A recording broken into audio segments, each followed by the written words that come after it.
Greetings, my fellow lords and ladies. Welcome back to another episode of Dark Souls 3, the Ashen Journey. This time, sadly to say, this is the second to last episode. Yeah, this has been a journey. Well, the Ashen Journey.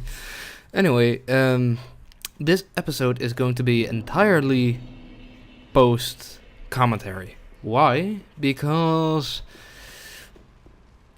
the footage you are seeing right here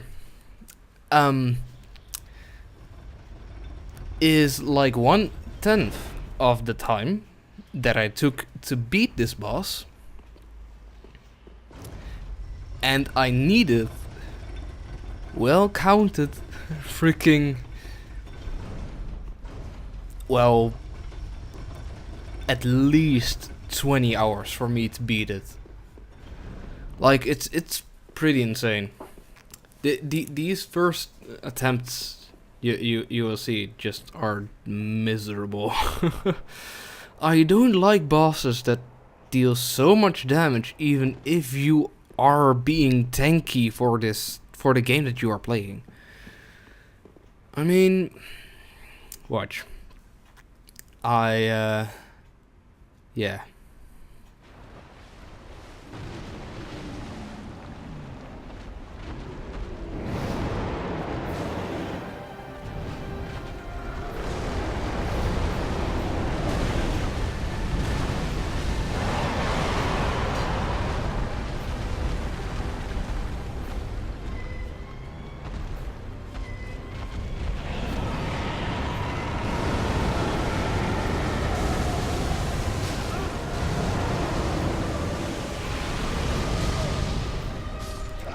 That was me finding out that you cannot block the laser. That's one.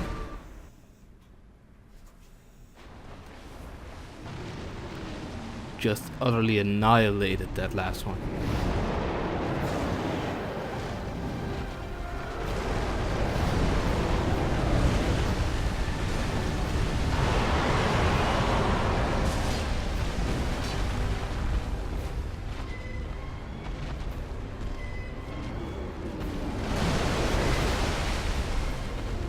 Just this charge attack, you know, just a fairly quick attack, completely and utterly destroys my stamina, even though I've got, like, the best shield in the game. Like, fuck you, Dark Souls. Here I thought I was blocking it, but no. You need to be on the other side of his head to actually block it.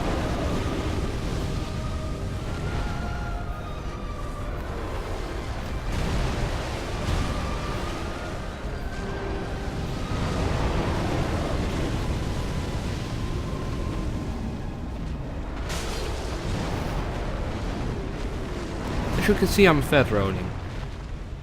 This build has been just, you know, full on tank. Just be as tanky as possible, basically.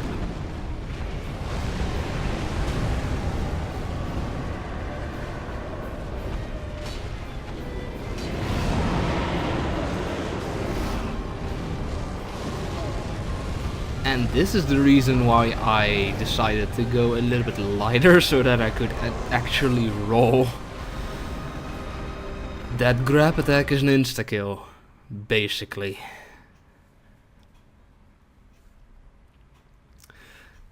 Now, just a quick, you know, deviation from the program, taking on, wearing a different set of armor, different defenses.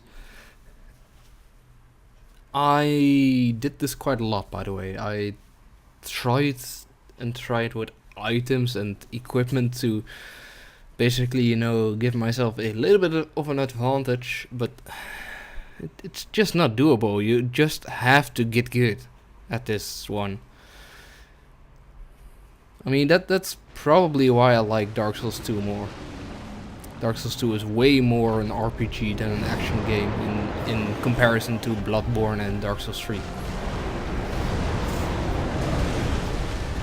If you build right in Dark Souls 2, you can actually, you know, get through the game pretty easily, I would say. As you can see, I'm also just struggling with the spacing. Like, I don't know where I need to stand to actually hit his face.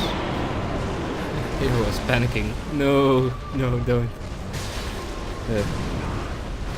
Don't do this again.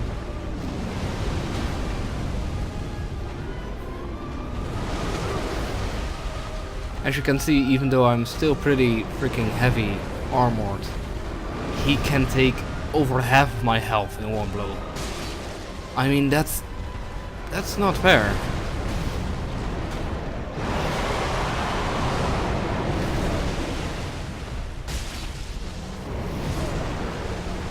I should have healed. I should have healed in that instant. His attacks are just way too quickly for the damage he deals. And this is just another try. Like, I haven't counted them. Oh, this skill is pretty pretty fun. Just smacked in the face by his tail.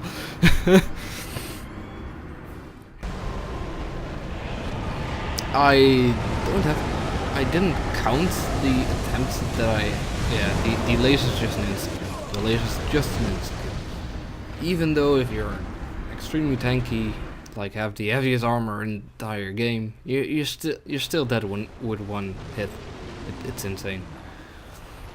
Anyway, I haven't counted all the deaths in this video, but I'm pretty sure it's the highest death count in this entire series of mine, at least up to this point, and I don't think the final boss of every freaking Souls game that I'm probably like the Dark Souls creator said that this was probably going to be the last Dark Souls, so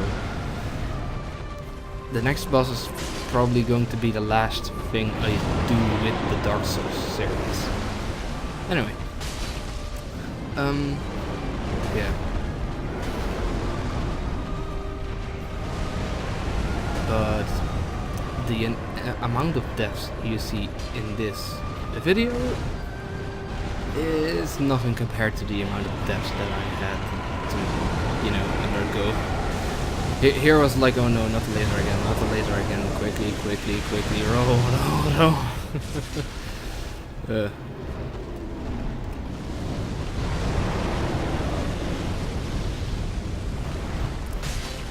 But yeah. What I had to basically do to eventually actually beat him, because yes, I did beat him, spoiler alert, was just completely figuring out where all of his attacks hit, like what the spacing of everything is. That is like I had to actually, you know, freaking find exploits in his attack patterns. I mean, yeah, you might say that that's the way Dark Souls has to be played, like that's the way that it's intended to be played.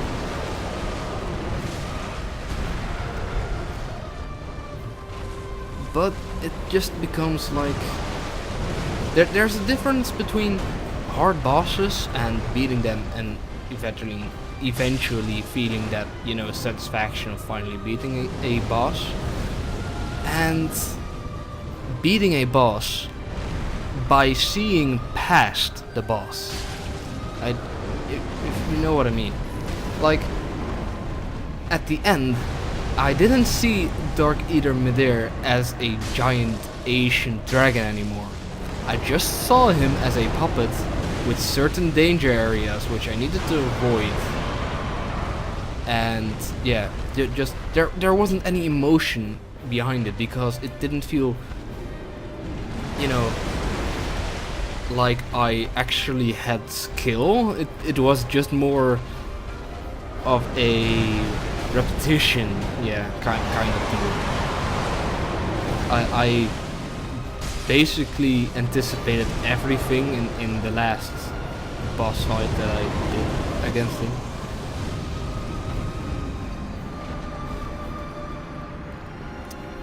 But yeah, That's another death.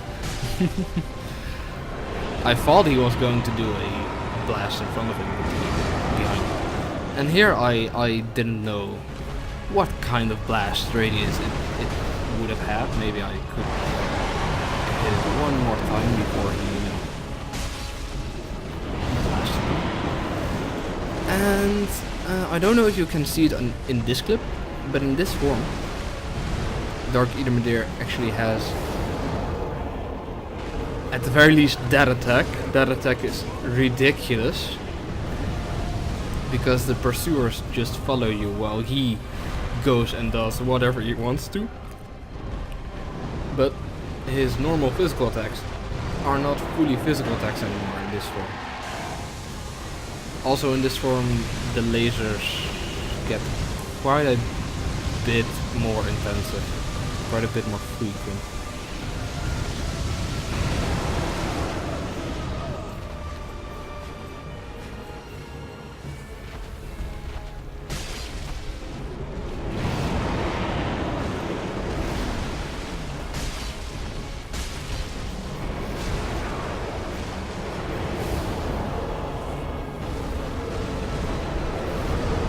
Maybe I should have had my camera on him, I guess, but I wanted to see how many pursuers there actually were. But you know, if you're blinded by a whole swarm of pursuers, another equipment changing scene, and right back into the action. But if I wanted to actually, you know, see him, and if I had my camera on him during that attack, I wouldn't have seen him anyway, because the pursuers are blocking my view. I didn't know what kind of attack he was going to do, and you know, it was just basically unlucky that he did the forward moving, flailing, fire breathing attack that he does every time you enter the boss fight. That's literally the first attack he does every fucking time. That's what I mean with basically not seeing a freaking character in the game anymore, but just seeing coding. Like, you can predict what the hell he's going to do if you have fought him as much as I did. I mean, I don't have his second form all figured out, but that's basically because his second form is just, you know, maniacal? I can only describe it with maniacal and frantic and just basically basically a Bloodborne boss without actually having the mechanic of health rallying of Bloodborne. I mean, come on.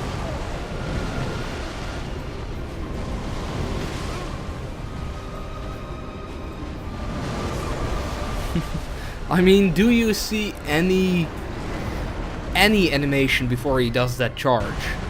No, you don't, because there isn't any animation before that charge.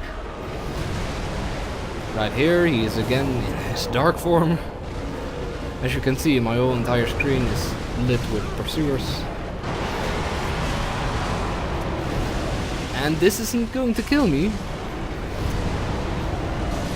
but it does eventually leads to my death. His pursuer's attack. Like, it didn't kill me outright, and the attack that he did during the pursuer didn't kill me outright, but still. Yeah, basically, within, I would say 6 hours, I had his first form fairly under control. I could do it pretty easily.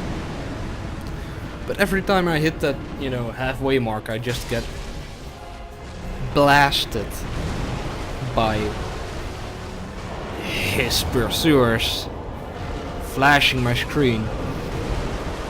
And while the camera, you know, doesn't know where to actually point towards, because it focuses on the head of the fucking dragon, and he just goes up and down, left, right in his second form. You cannot really track him anymore, only if you do it manually.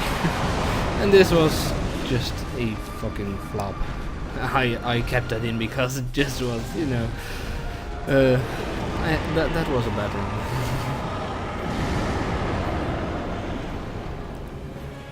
Again, the second form.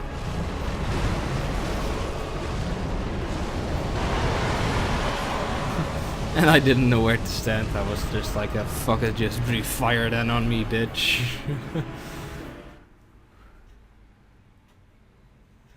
Not a gear changing. What I noticed is that in his second form, he doesn't do only physical damage. So my Havel's Great Shield doesn't block everything that he throws against me. So I needed to put on health regen rings. Which worked quite well, actually. Like this was probably 12 hours in, sort of like that. And I'm counting the time that it took for me to change my playstyle and change my gear around, upgrading equipment, etc. Just to, you know, try and basically gear myself up for. See here, what I meant with the coding. I knew he was going to back off and spray from my left to my right, from his right to my left, his left. But I didn't, you know, actually know what, you know, arc it had. But here you can see me just trying to get, alright, that weapon doesn't really work that well. Alright. So let's change it. Here I was...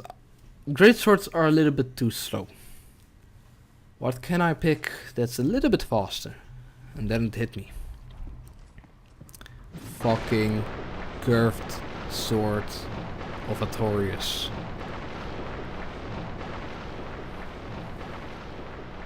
It finally hit me.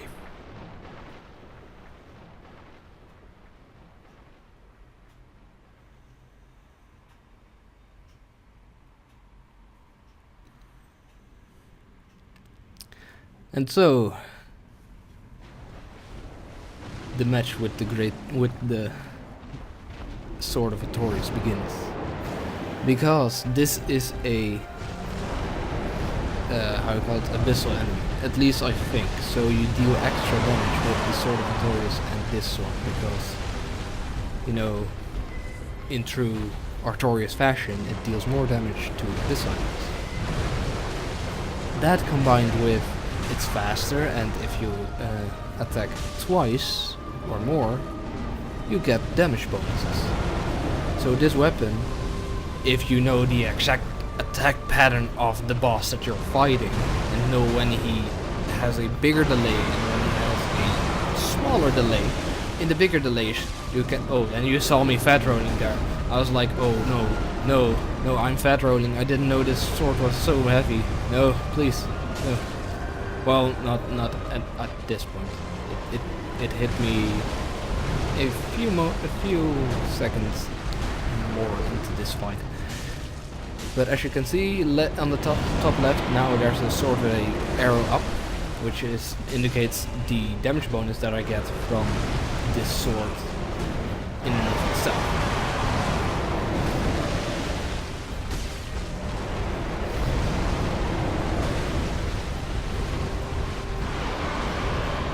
Yeah, here's the point that I'm like, oh shit, I need something lighter. I need something lighter. Where is something lighter? And as you can imagine, you know, being in this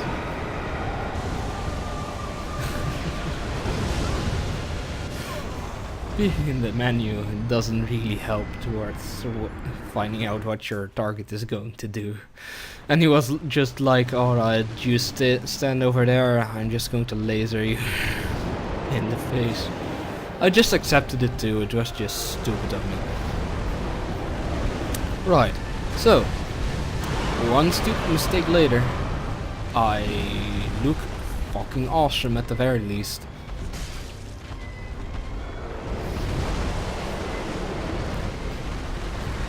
And next fight. Well, it already has started. Go on.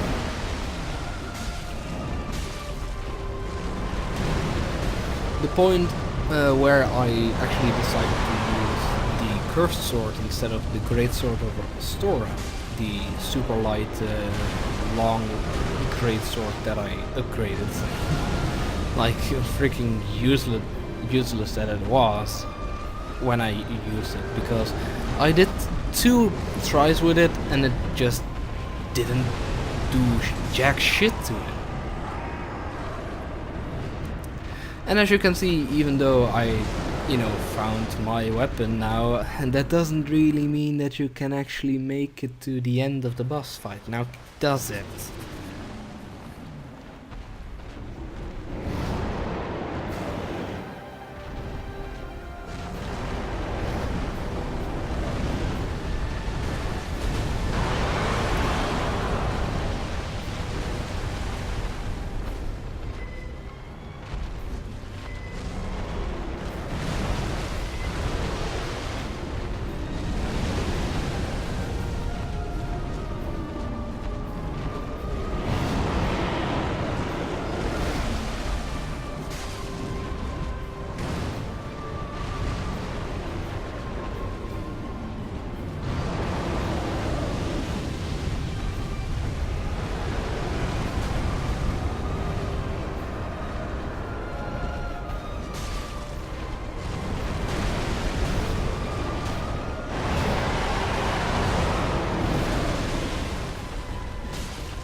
There you could just see that I knew what he was going to do.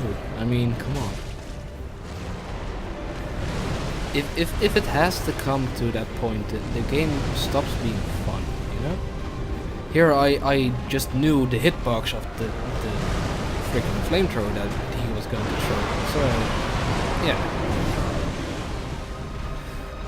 Here I didn't pay that much attention to what his attack was going to be, and you die then. If you don't actually know what he is going to do, you die. That's the bullshit part of it.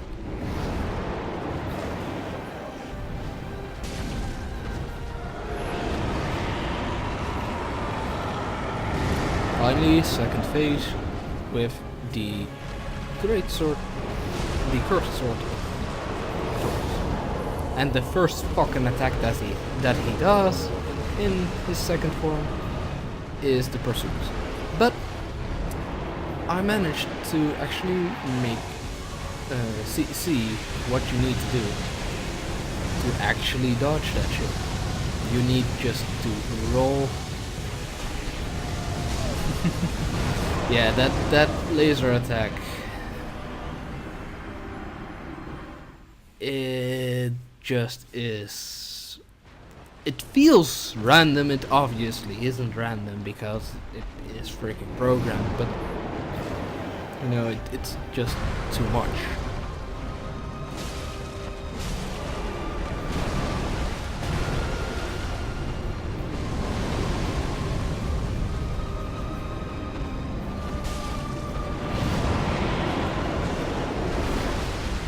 This right here is about the 30th attempt, and about the 7th, I think, attempt with the...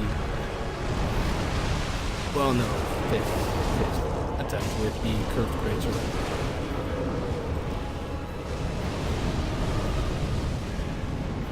He just missed me entirely there, because in the beginning of his animation he was stuck behind on a wall, on an invisible wall. Enemies get stuck with invisible walls too. You can just see me fairly, calmly stand there, just knowing where the flames are, moving a little bit closer because I know the flames are going to dissipate earlier on that side.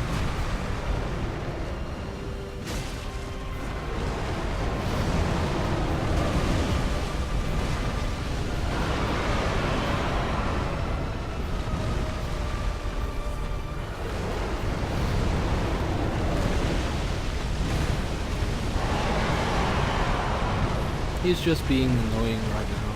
Just moving from left to right. Basically do nothing. And here I was like, I can finish him.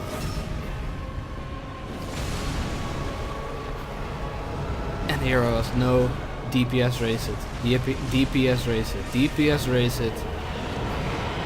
And I managed to actually finally beat him. Probably because he didn't do the freaking bullshit laser attack in every fucking direction. But anyway, after that, the last of the Asian dragons that have ever been are now dead. Alright. The second to last boss of all of Dark Souls is dead.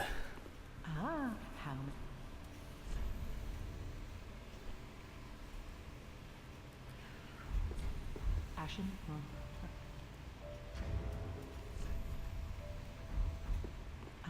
And here I was like, I need a little bit more souls to level up. What can I sell?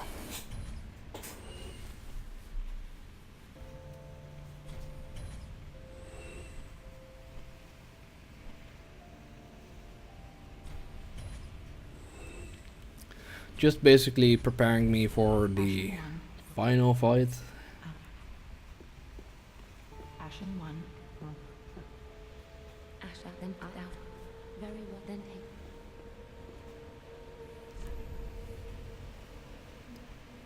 Just a little bit more health. Mayst thou thy peace. I mean, look at my health bar. And it's shit. And there shits on it. It's insane.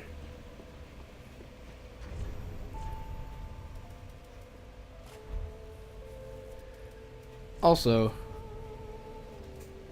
I don't know if I'm going to use the Parrot Greatswords or the Artorias Greatsword, but yeah.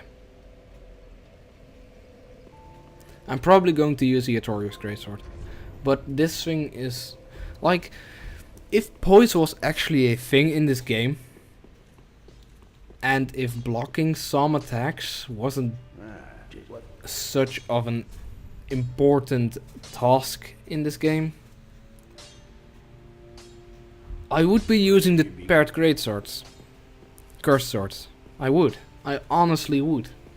They are very powerful. Their moveset is awesome. They look awesome. It is awesome to wield two great swords, like extremely big and fat swords. But whatever you do, you get freaking staggered. That's not good, man. Alright, Soul of Dark Eater Midir. Soul of Dark Eater Midir. One of the twisted souls steeped in strength. Used to acquire many soul strength, supposed to exact his true strength. Midir, descendant of archdragons, was raised by the gods, and owing to his immortality, was given a duty to eternally battle the dark, a duty that he would never forget, even after the gods perished. Now, the Spears of the Church Special Covenant, a green rusted ornament of young grass, the crest of Princess Filiano, equipped to join the Spears of the Church Covenant. The Spears of the Church watch over the princess's slumber, and when the church is compromised by a trespasser, the Judicator summons them as loyal spirits to eliminate the threat. Loyal spirits summoned as Spears of the Church are granted a blessing of protection. Well, just basically the boss PvP item, which I now think that the boss that I fought at the Judicator Giant actually was a player. The AI wasn't extremely good or something. It was just a player. Alright, the Old Moonlight Spell. A memory of an old sword found deep within Midir. This sorcery uses souls to grant form to the thought and attack with it. Attacks are coupled with light waves, and sustaining the stance before attacking increases their speed and potency. The sword is named after Moonlight, but it is slightly different than the one fashioned of the Pale Drake's Sheath. Perhaps it is rooted in an older memory from not long after the beginning. So, Steve isn't the one that started using moonlight sorceries. So sorceries are even older than dragons. A dragon weapon symbolizing dark Etermandir. The one exquisite blade is now stained black and frayed at the hilt. Without its sheath, it will soon crumble into nothing. It's just a freaking katana. Like, no real important lore bits in this item, sadly. Because it's one of the 2 rewards you get from the freaking last existing archdragon.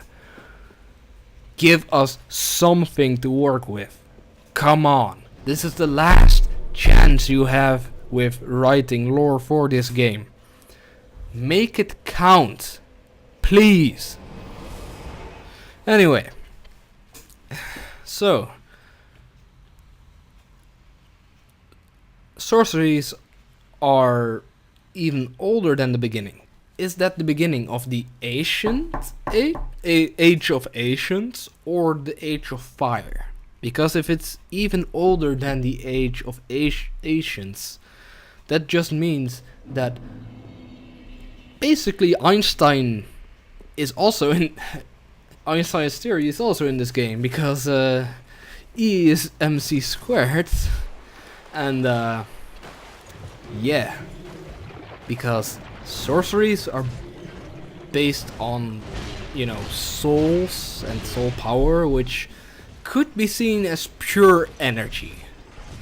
If it's even before the beginning, then energy becomes mass if you slow it down enough. So yeah, that's the entire, you know, E is mc squared in a nutshell, in a really tiny nutshell. But yeah, basically that's it. Also, as you can see, the damage that I output with this weapon isn't that high, that at least as high as I would want it to be. So eventually I will just switch back to the Wolf Greatsword.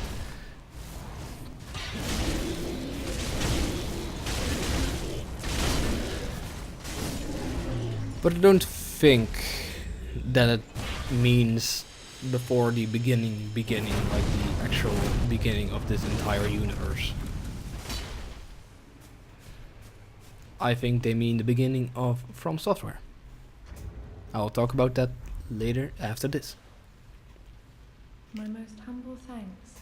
'Tis thanks to thee the dragon erred not from his vows. Please, take this, the final gift of thanks. Now, hasten on thy journey, but wake not the slumbering princess, as the fire waneth does she lie by the dark, all for the sake of man. My humblest thanks. Now, hasten on thy journey, but wake not the slumbering princess, as the fire waneth does she lie by the dark, all for the sake of man. Baby, I don't think you know mankind.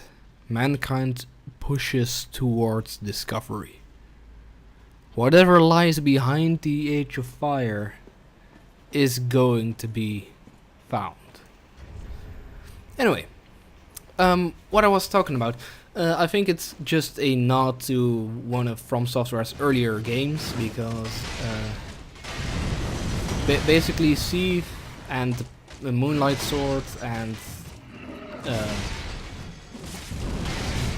few different things all exist in basically all of From Software's games.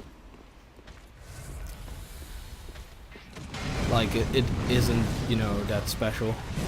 It isn't that. It's kind of neat. It's fun, but it isn't really that important if you know, take the beginning as actually the beginning of From Software. Anyway, Let's pray at the Divine Spear Monument.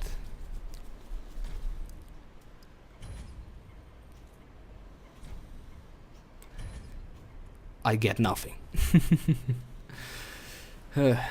Yeah. Alright. Looking at the timer. We have 4 minutes to go. Which are going to be 4 minutes of speculation on Filianor. Because Filianor is basically the forgotten daughter of Lord Gwyn.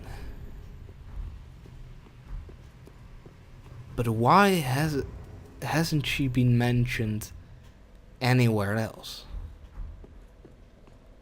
Why didn't Lord Gwyn want to know that one of his daughters just, basically sacrificed herself to become a martyr to keep the dark soul, like the avertive pygmy, kind of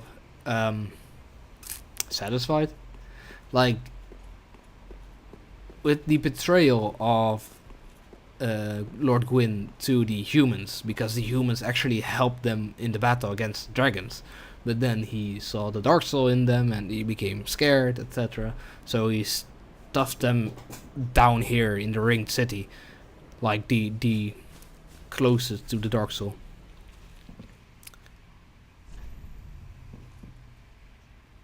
Yeah, the ones the closest to the that were closest to the dark soul.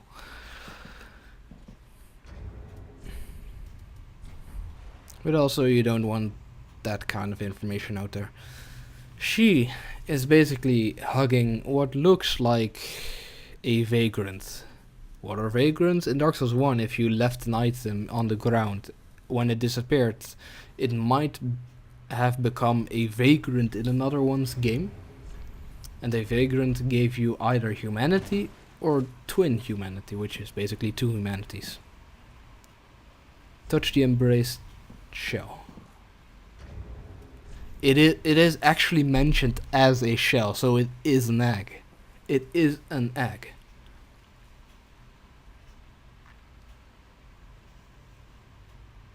She has, like many others that are touched by the abyss, like dark roots growing out of her eyes. We touch it, it breaks down.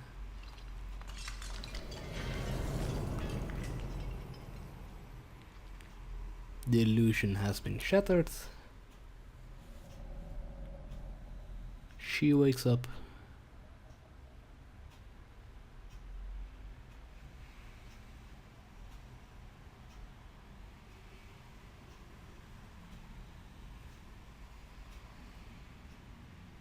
Hi.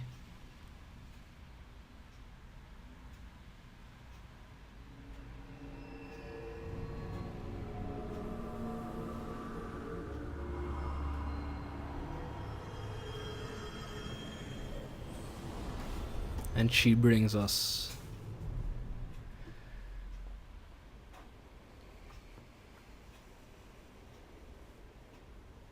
to probably the land that is behind the loop. We have traveled in time, forward in time. She has died because of old age. And the entire world has become ash, with only two great cities left behind. Lordran and goddammit. Lothric, yeah. Wow. Not Drangleic, Lothric. Duh. Anyway, thanks Filianor for giving me the chance of seeing what's behind the loop.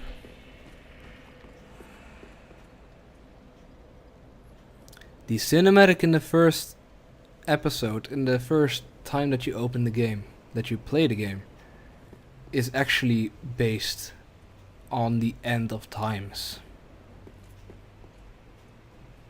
Like the literal end of times. Yeah. Next episode, we are going to be exploring this entire area. Anyway, if you like this episode, please leave a like. If you dislike this episode, please leave a dislike. Comment whatever you want, but I will see you, lords and ladies, in my next one, which I don't know when it's going to be, but fairly close by. Bye-bye. Well, fairly close near this, anyway. Any PS notes? Yeah, basically, not only because this took so long, not only because, you know, this boss was so hard, but also just because I was goddamn lazy. This video has been delayed far too long. Like, the first things that I,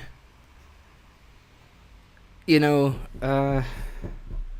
the first tries that you saw, the first 2 times, in the heavy armor, and probably 2 more after that, were, I don't know, 2 months ago, longer, something like that. I just, the few realizations that I have with this game is, one, it's, you know, always sad for a story this dark, this grim, this sad.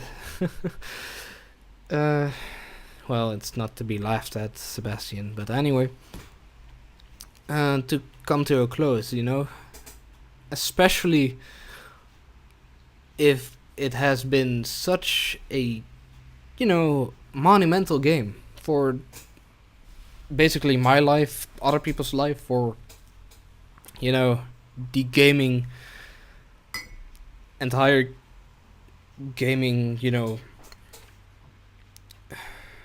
how do you call it? Just for all of gaming, this has been a huge series. And just, you know, Dark Souls 1, looking at it now, it's kind of clunky, but it still holds up a little bit, you know. It's basically a little bit too slow for my taste, but it's still good. I wouldn't, you know, say that it's a bad game. I would still say that it's a good game, but it isn't really my taste anymore. Basically, Dark Souls 2 is way more my thing, because every decision that you make with your build is more meaningful, you know? Like, every build feels viable. Everything that you do feels viable. Maybe because the game is a little bit easier, or maybe the game is a little bit easier because you have all those options in front of you. Because you can choose what you want, where you want. And just, I don't know, there are a lot of quality of life changes in Dark Souls 2 in comparison to Dark Souls 1 that just makes the game better, you know? And then you come to Dark Souls 3. And some things they do better than Dark Souls 2. But other things are even worse than Dark Souls 1. Take, for instance, my biggest gripe with this game, freaking poise. You do not feel as a tank, even if you have full Hevels, which is supposed to be the armor that overcumbers you. Like, you're not supposed to be able to fast roll with full Hevels. If you also have the Dragon's Tooth and the Hevel's Great Shield, plus any secondary weapon that you want to use, like, you're going to be overweight, like, extremely. But even while wearing that, you get two-shotted by the one of the endgame bosses. And you get basically one-shotted with special attacks of that boss. I mean, What's the point of actually using heavy armor then? And then becomes the issue of when you attack, but you get attacked during the animation, you cannot push through it even though you are freaking slow. You're supposed to be able to tank that. You're supposed to be able to poise through that and counter the attack that the enemy did. That's my favorite strategy with this game, with the Dark Souls series. Maybe magic is funner for me, at least in Dark Souls 2, but in Dark Souls 3, I don't know what they did to magic, but they just made it way too weak. There are a few spells that work, and the best spells are freaking melee spells. Like, by far. The most viable spells, the ones that have a decent damage and decent cost, like not through the roof costs. Like, I have a character with the Golden Ritual Spear and the Flash Swords, spell, and the Soul Greatsword spell. And because it is a spear where I cast it from, it has a ridiculous range. Even the Flash Sword, not even the Greatsword. Like, I'm basically a battle mage with insane damage, but I'm super squishy because I need to put so much stats into my character to actually be able to use that. Like, you need over 50 dexterity to have the max attack cast speed, which is honestly freaking weird, because why doesn't attunement give you freaking cast speed? Like where it did in Dark Souls 2. No, you have to be also dexterity based, because that gives you cast speed, which gives you more DPS, which allows you to take on bigger and better monsters and enemies, etc. But no, you cannot be a strength magic user, because that doesn't give you cast speed. So if you want to be an actual strength magic based character, you need to, just forego the speed. Cast speed, that is. Attack speed obviously is a little bit slower with strength weapons than with dexterity weapons. But still, it's weird that the cast speed stat isn't attunement or intelligence or whatever. Like the stat that you actually use if you're a mage doesn't give you attack speed or cast speed. I mean, come on.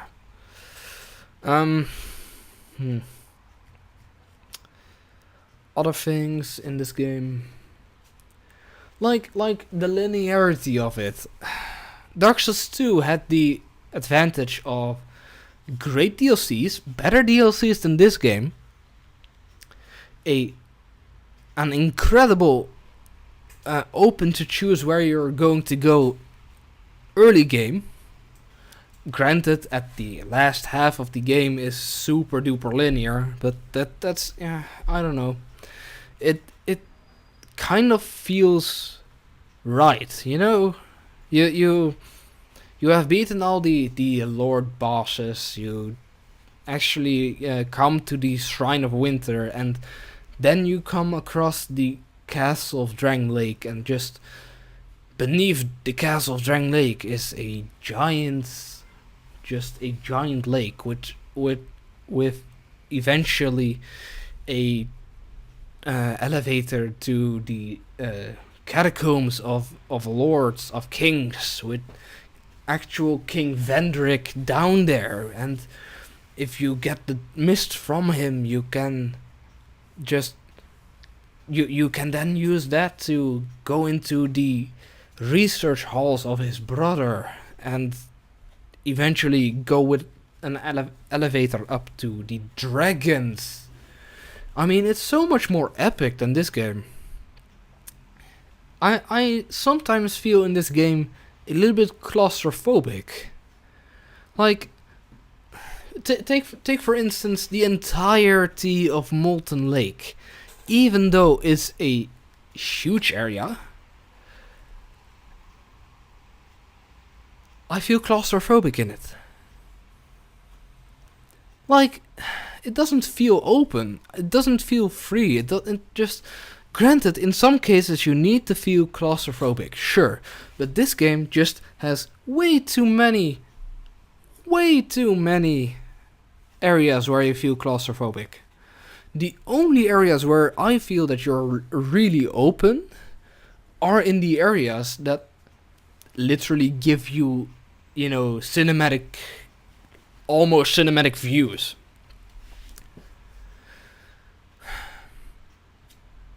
And just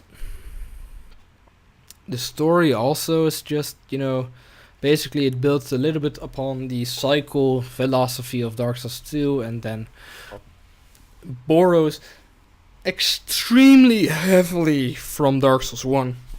You cannot play this game and know what the hell's going on and actually freaking enjoy this game because the gameplay of this game isn't that great. Like, it's...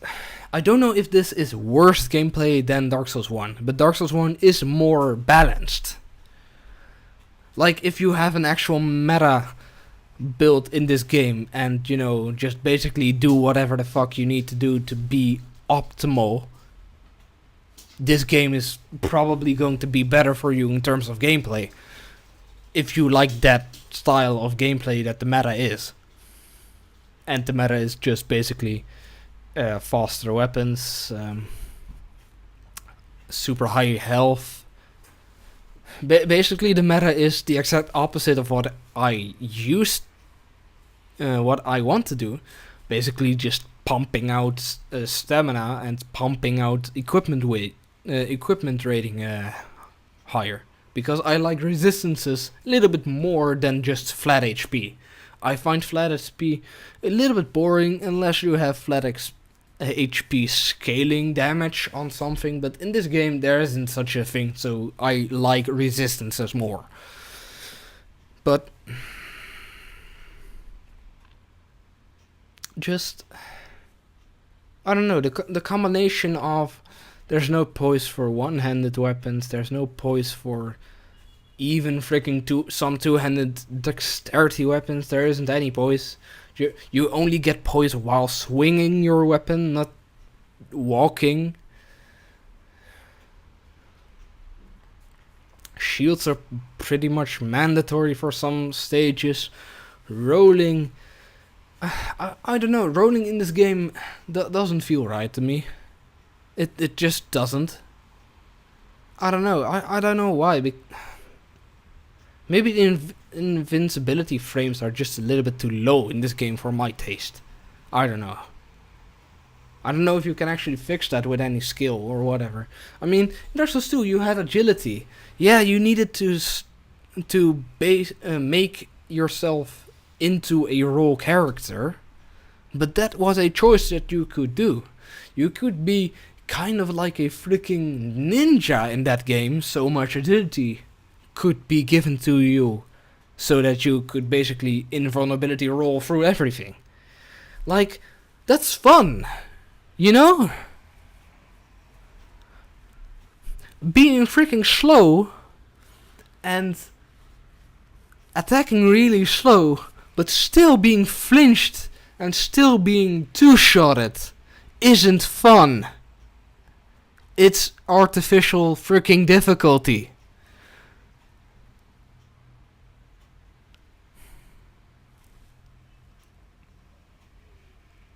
Like, throw a little bit more enemies at me or something. Just make the base gameplay fun and viable in every direction.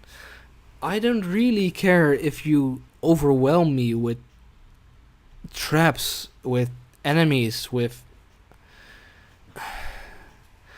try and overwhelm me with a huge moveset for a boss. You know? Not that I, after 10 tries, literally know where fire is going to be. That's not fun. That's repetitive. If Midir had a huge moveset and could surprise me in the fight, but couldn't free shot me at least maximum of 25% if I'm in full hevels, then it was a fun fight. Then it would be a fun fight. Increases health pool, for God's sake, if you want to actually test our endurance. Freaking increases health pool. Or make a fun in-game mechanic like with what they did with Vendrick in Dark Souls 2, that he has extremely high resistances, but if you do this in the area, or you have this item, or you have, you know, he doesn't have that much resistances. Fuck. The best thing that they could have done, basically, actually, is make his fight standard and the fight on the bridge optional. But if you do the fight on the bridge, he gets weaker in his actual boss fight. That's fun. I mean, come on, I'm not a literal game designer, and I can make up at least basic concepts that are actually more fun than this. Maybe this game isn't built to be fun, but you know, games are actually, you know, meant to be fun. The only way you can play a game wrong is if you have no fun whatsoever while playing it. Which is also one of the biggest freaking reasons why I delayed this video this much. I don't like Dark Souls 3 at all, actually. Anymore, at least. Once I discovered the gameplay of Neo, that shit is way better. And once I discovered how freaking abusive basically Souls is to you, needlessly, not with surprises that you're like, alright, now I know that that's there, or, you know, sometimes traps may feel cheap, but if it's obviously that there is an area in front of you that's going to be littered with traps, like take the catacombs in this game, fill it with traps, please. That's awesome. Like, be continuously on your toes, afraid for every corner. And make it that claustrophobic that it already is indeed. Keep it that way. That's good. That's good gameplay. But don't keep, you know, vary it up a little. You know, one of the best moments in this game is in the bridge on the bridge towards, what's it called again? See, I can't actually freaking remember the name. I mean, come on, it's freaking Dark Souls. It's supposed to be super good and super remember or whatever. I don't know. And English is my first language. Shut up. I don't know how to speak. God damn it. Not Isolith. God damn it. I'm going to freaking look it up. Right here. You're going to be right here with me. I'm not going to fucking skip this. Dark Souls 3 did this to you. Not me. Dark Souls 3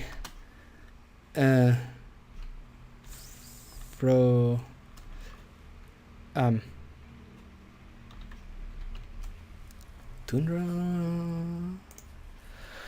Alright. Just fucking go to the wiki. I don't give a fuck anymore. World information. Give me maps.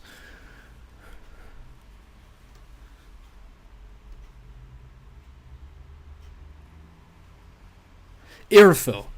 Finally. Alright. Freaking Irophil. The bridge leading towards it. That's one of the best moments in this game. I'm not saying this game is bad, but I'm saying that I don't really enjoy this game anymore as I did once it came out. But the best, the reason why that was such a, you know, fun moment for me was because I didn't know it was there, so I got completely freaking scared shitless of that sudden watchdog which formed behind me. The first time that I went through it. I don't know for certain that I did it the first time on this playthrough. I can't remember. It's way too long for that. Way too long ago for that. But that's one of the best moments in this game, in my opinion. One of the worst moments in this game, I don't know. Entire freaking smoldering lake. You know, you come across a bridge, maybe out of pure luck because you're fighting the skeletons, or maybe because, you know, you have a taste of how Souls games work. You smash the railing, the ladder, the how you call it, the bridge falls, it becomes a ladder, you come across smoldering lake. You're like, holy shit, this looks like Ashen Lake. And it's so disappointing how claustrophobic the ruins of Izalith are. It isn't explicitly said that it is Izalith. It doesn't look like Izalith. The only reason that you know that it's Izalith is because the freaking stone dragon sculpture thingies are there. That's the only reason why you should even think that's Izalith.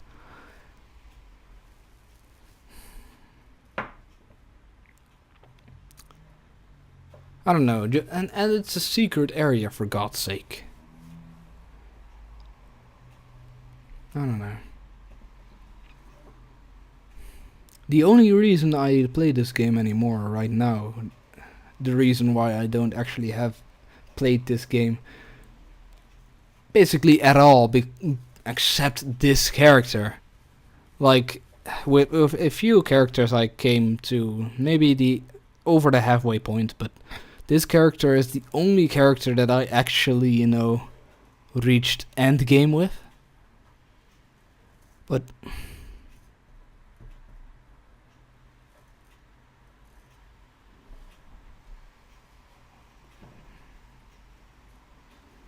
it's a secret area. It should be special. It should be memorable. But it's just weak. That's what I can call this game, basically weak. Yeah, the first DLC wasn't that great, but it had a fun twist-ish story, and the claustrophobicness of that game inside the house is legit. It is appropriate because the disgustingly freaking man flies. It's like, I don't like the look of them, but it's a nice change of pace that you are literally freaking gagging if you're finding them, or if you found them for the first time. Like, what the fuck is that? That kind of moments are great. But alright, you have the catacombs. After that, you have Earthful. Halfway through Earthful, you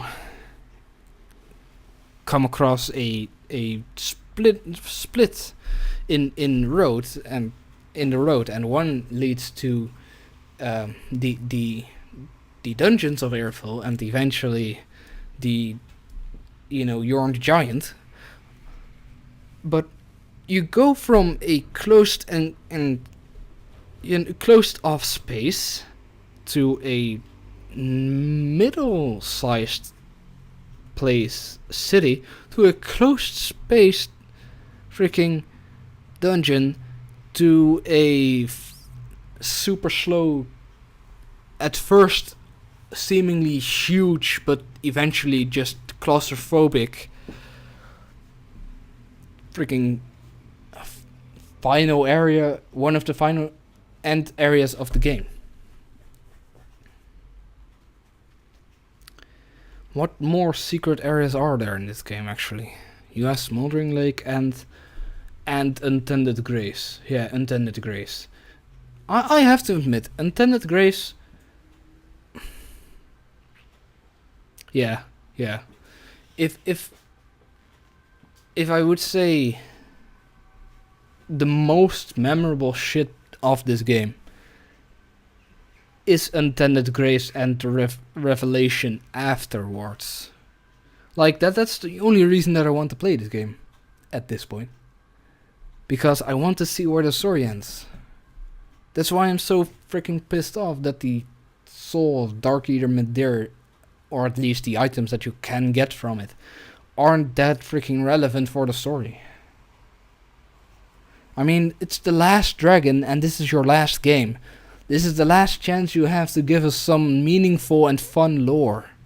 Or more questions. Even more questions. Well, I guess what is the beginning for the Moonlight Greatsword spell? But that's basically it. Like one thing. Alright, the chronological order of things. What's... And... You know, they could pull a red herring with Dark Souls 3 is the last game and just make another Souls game, Dark Souls game. I mean, sure, but they have to keep that shit in the dark for as long as possible, work on it for as long as possible, take fan criticism of every Souls game that they made, of every Soulsborne game that they made. Take it into consideration and end Dark Souls with a good game. The story is going to probably end in this game, and the story is probably going to be fairly satisfying. I don't know for sure yet because I haven't actually freaking finished the game properly anymore. And not yet, at least. The first and probably the only end that I'm going to see is, well, that I am going to get is the Betray the Fire ending in this playthrough. But yeah, you know, the all right. How I am going to close off the Dark Souls chapter in my personal life is basically a great game series with an incredible story who basically got too big for its own good. Like it didn't know why it did so good in the first game, and thus the B team from Software worked on the second game, and the third game just didn't know what the hell the gameplay was supposed to be to make this series a good game. But what will always stick to me is the story of this game. The story of this game is so good. The story alone gives, by the way, from 1 to 10, if I'm going to rate a game, 5 is average, not 7 average, no, 5 average, because, you know, it's the halfway point. That's average, of course, that's going to be average. But the story alone gives this Dark Souls series a 7, at least. The story on its own.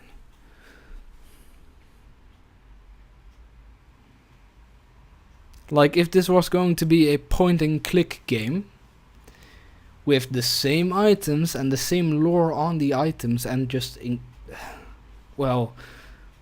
basically kind of simple puzzles for gameplay, nothing more, nothing less, this game would probably get an 8. Well, at least a 7.5. 7.5 at least.